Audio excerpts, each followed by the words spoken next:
latest sensation to hit the news and the newspapers and the TV and print media is the story that maybe Jesus had a wife.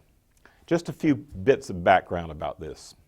The papyrus in question certainly does mention a wife, and it is Jesus who is mentioning his wife as well. That's pretty clear.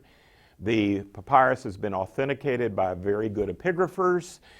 They're in agreement. This is a genuine early papyrus. It's in Coptic. It's not in Greek. It's not in Hebrew. It's not in Aramaic. It's in Coptic. What is Coptic? It's an Egyptian language that uses a Greek script, but it is not a Greek language. In this case, it's Sahidic Coptic, which is from the southern part of Egypt. So what do we know about this just from the language issue? Well, what we know for sure is this is not a first century document, because there were no Christians writing in Coptic in the first century AD so far as we can tell. The languages that we find in the Bible are the languages that Christians used in the first century AD. It appears to be a document that's yet another fragment from some kind of Gnostic collection of documents. And as such, it probably comes from no earlier than the 3rd century AD, maybe even the early 4th century AD, although Karen King of Harvard, who has unveiled this, thinks maybe it goes back to the end of the 2nd century AD. We'll see about that, because in fact, it's a tiny piece of papyri and it's unprovenanced. And what I mean by that is, we don't know where it came from. We don't know ultimately where it was taken out of the ground. It has no social context. So it's just a tiny fragment to start with. But the more important thing to say about this is, yes, it mentions a wife of Jesus. It also mentions the mother of Jesus as well. It mentions someone named Mary. So presumably this is Mary Magdalene. And for very good reasons, people have thought, well, this seems to be yet another Gnostic document. What do we need to know about that? Well, the Gnostics were not interested in the historical Jesus. They were interested in the post-crucifixion risen Jesus and the teachings that he gave, according to them, post-mortem, after the resurrection, as the exalted Jesus, whether he was on earth or giving further teachings from heaven. So they're not really interested in whether the historical Jesus was actually married or not. They're interested in the relationship Jesus developed with his disciples after Easter and his teachings that they believe that he may have given after Easter. That's point number one. Karen King from Harvard is very careful to say, and I would entirely agree, this probably tells us nothing about the Jew known as Jesus from Nazareth. It tells us nothing about the historical Jesus. But what it does tell us is that one of these heretical offshoots called Gnosticism thought that they should talk about the wife of Jesus. But does that mean that they thought Jesus was actually married and they were simply historically wrong? Well, the problem is that in Gnostic literature, the Gnostics portray themselves as ascetics. What do I mean by that?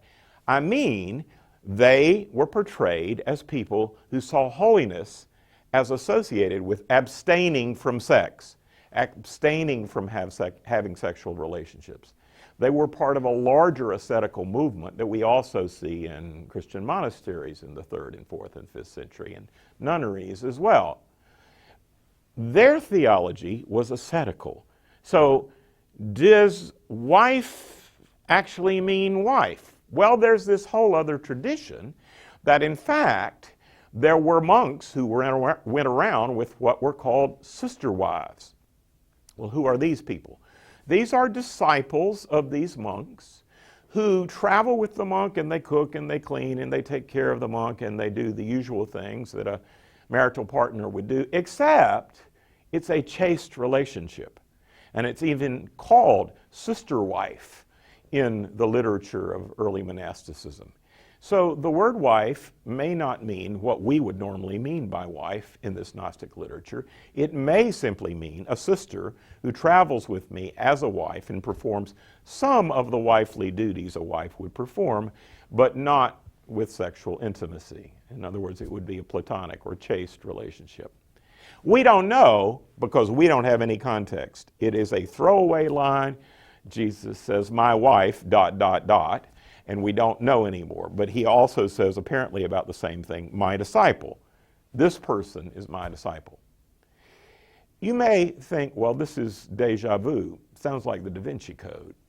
The truth of the matter is that, of course, the Da Vinci Code goes further than Karen King is prepared to go on this particular document. The Da Vinci Code really goes the whole 9 yards and says Jesus and Mary Magdalene were married and they had children, and etc., as you may well know.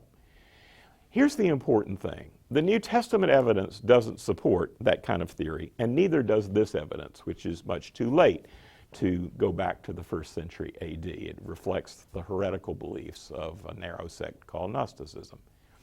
When there is an encounter of Jesus with Mary Magdalene after the resurrection, which is the bit that Gnostics were most interested in, it is interesting that when Mary Magdalene finally recognizes Jesus, she doesn't say, "Honey, I'm glad you're back. Let's jumpstart our marriage again and read a Dobson book." Nor does she say, "My husband." What she says is, "Rabboni, my teacher." The relationship historically between the historical Jesus and Mary Magdalene was the relationship of a teacher and a female disciple. And that's all.